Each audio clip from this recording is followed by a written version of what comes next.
Dengan Riza di sini ketemu lagi di kuliah kita pengantar akuntansi kuliah ke-12 mengenai Aktiva Lancar. Sebelum kita mulai videonya, ada baiknya untuk diklik tombol subscribe-nya dan diklik loncengnya agar mendapatkan notifikasi dari kuliah-kuliah kita selanjutnya. Aktiva adalah kepemilikan aset, harta, dan kekayaan yang menunjang kegiatan perusahaan dan dapat ditukar dalam bentuk uang tunai. Seluruh aset perusahaan merujuk kepada sumber daya baik fisik maupun non-fisik yang didapat secara transaksional dan timbul dari aktivitas masa lalu. Aktiva adalah komponen penting karena menunjang berjalannya kegiatan perusahaan.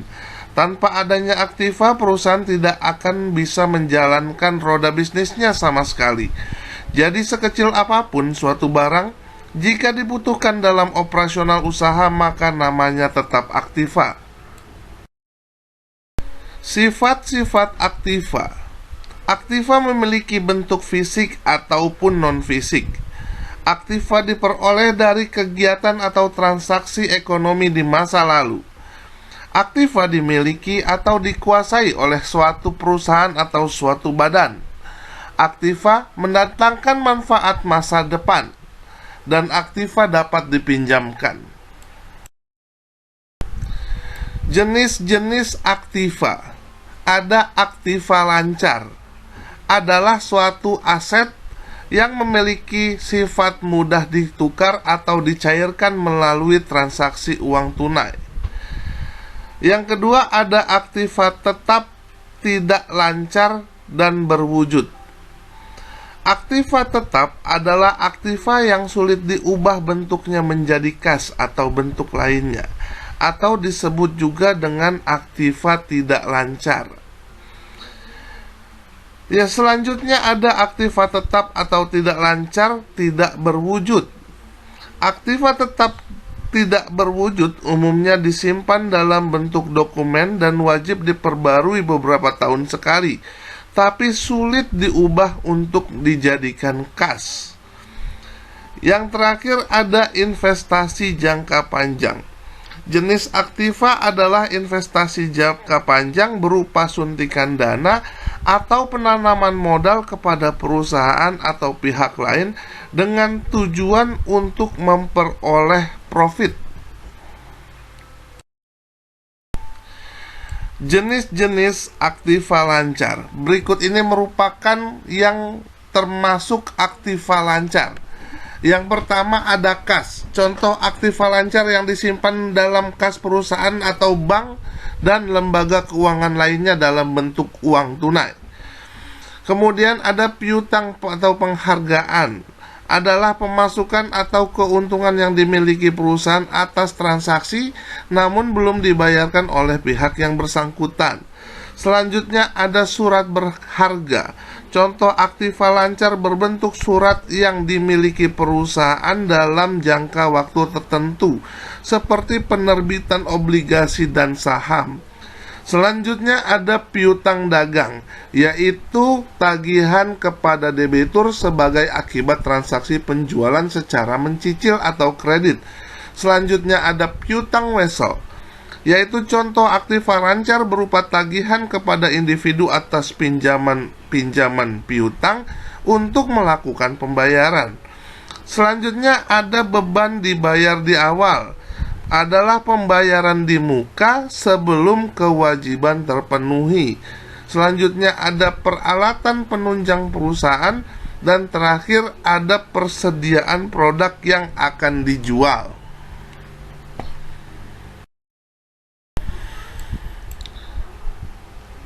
Kas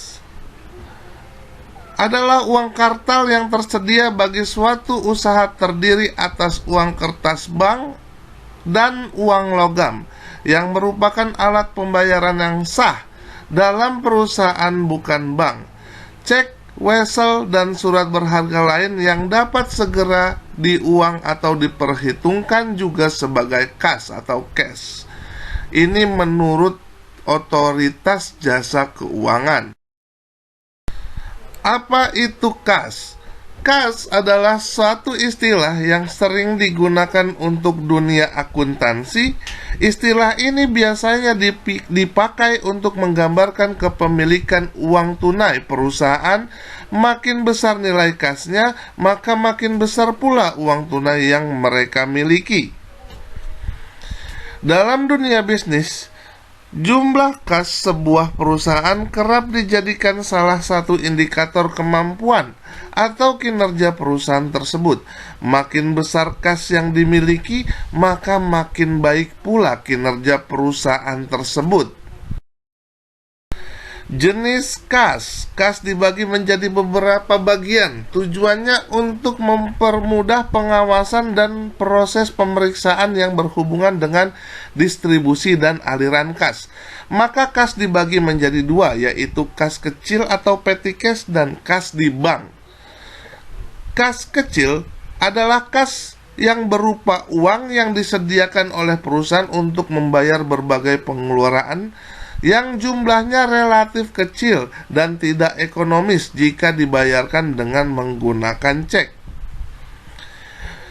Kas di bank adalah uang perusahaan yang berada di rekening suatu bank, biasanya digunakan untuk pengeluaran yang jumlahnya relatif besar dan tidak mungkin diberikan secara langsung dalam transaksi karena jumlah yang besar dan rawan dari segi keamanan. Kas di bank biasanya berhubungan dengan rekening koran dari bank untuk perusahaan. Sumber kas. Sumber penerimaan kas dalam suatu perusahaan pada dasarnya berasal dari yang pertama, hasil dari penjualan investasi. Yang kedua, adanya emisi saham atau penambahan modal oleh pemilik perusahaan dalam bentuk kas. Selanjutnya ada pengeluaran surat utang, baik jangka pendek yaitu wesel maupun utang jangka panjang atau obligasi dan lain-lain, serta bertambahnya utang yang diimbangi dengan penerimaan kas. Selanjutnya adanya penurunan atau berkurangnya aktiva lancar selain kas yang diimbangi dengan adanya penerimaan kas, adanya penerimaan piutang, adanya penjualan secara tunai dan sebagainya. Yang terakhir, adanya penerimaan kas karena sewa bunga atau dividen dari investasi, sumbangan atau hadiah maupun adanya pengembalian pembayaran pajak pada periode sebelumnya. Selanjutnya kita masuk ke dalam piutang. Piutang adalah uang yang dipinjamkan atau yang dapat ditagih dari seseorang. Atau utang piutang, uang yang dipinjamkan dari orang lain dan yang dipinjamkan kepada orang lain. Tagihan uang perusahaan kepada para pelanggan yang diharapkan akan dilunasi dalam waktu paling lama 1 tahun sejak tanggal keluarnya tagihan adalah piutang menurut Kamus Besar Bahasa Indonesia. Pengertian piutang. Apa itu piutang? Dalam istilah akuntansi, piutang kerap disebut sebagai AR atau account receivable, terjemahan dari piutang dalam bahasa Inggris. Pengertian piutang sendiri bisa diterjemahkan sebagai salah satu jenis dari transaksi akuntansi yang memiliki pengertian penagihan kepada konsumen yang telah berhutang. Jadi, dapat disimpulkan bahwa piutang adalah hak milik kita yang masih ada di tangan orang lain atau pihak lain, baik berupa uang atau penjualan yang belum dibayar lunas, ataupun hasil dari transaksi penjualan barang. Pengertian piutang menurut para ahli. Menurut Sumarso, piutang merupakan kebiasaan bagi perusahaan untuk memberikan kelonggaran-kelonggaran kepada para pelanggan pada waktu melakukan penjualan atau transaksi. Kelonggaran-kelonggaran yang diberikan biasanya dalam bentuk diperbolehkannya para pelanggan tersebut membayar kemudian atas penjualan barang dan jasa yang dilakukan. Menurut Eni Pujiastuti, piutang atau receivable merupakan proses penjualan barang hasil produksi secara kredit. Menurut Horn, piutang meliputi jumlah uang yang dipinjam dari perusahaan oleh pelanggan yang telah membeli barang atau memakai jasa secara kredit. Dan menurut Muhammad Muslih, piutang terjadi karena penjualan barang dan jasa tersebut dilakukan secara kredit, yang umumnya dilakukan untuk memperbesar penjualan. Ciri-ciri piutang. Bagaimana suatu transaksi bisa masuk dalam kategori piutang? Berikut ciri-ciri dari piutang atau karakter suatu transaksi sehingga bisa dikategorikan sebagai piutang. Yang pertama, memiliki nilai jatuh tempo.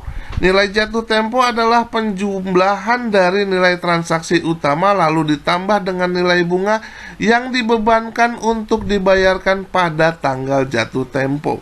Yang kedua, memiliki tanggal jatuh tempo. Tanggal jatuh tempo dapat diketahui dari lamanya umur piutang. Umumnya penjual menggunakan dua jenis pengukuran umur, yaitu bulan dan hari, dan terdapat bunga yang berlaku. Piutang dapat terjadi dikarenakan pembeli memutuskan melakukan transaksi secara kredit, dan hal ini dapat menimbulkan bunga. Jenis-jenis piutang. Yang pertama ada piutang usaha atau account receivable. Piutang usaha adalah suatu jumlah pembelian kredit dari pelanggan. Piutang ini biasanya diperkirakan akan tertagih dalam waktu 30 sampai 60 hari. Yang kedua ada wesel tagih atau notes receivable. Wesel tagih adalah surat formal yang diterbitkan sebagai bentuk pengukuran utang. Wesel tagih biasanya memiliki waktu tagih antara 60 sampai 90 hari atau lebih lama, serta mewajibkan pihak yang berutang untuk membayar bunga. Wesel tagih dan piutang usaha biasanya disebut dengan piutang dagang atau trade account. Yang terakhir ada piutang lain-lain atau other receivable.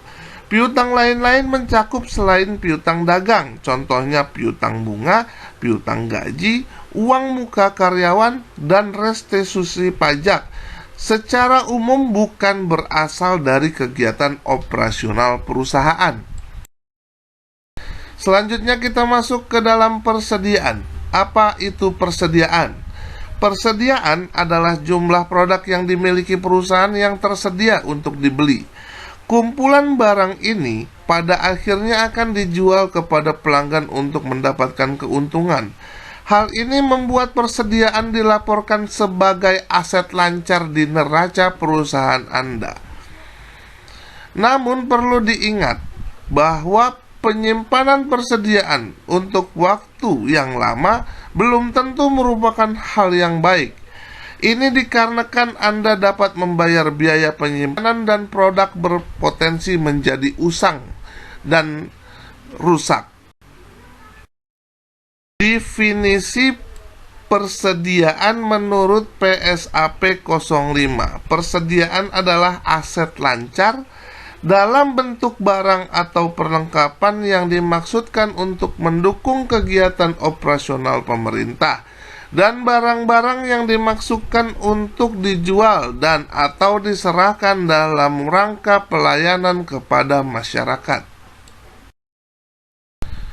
Jenis-jenis persediaan ada 3, yaitu persediaan bahan baku, persediaan barang dalam proses, dan persediaan barang jadi.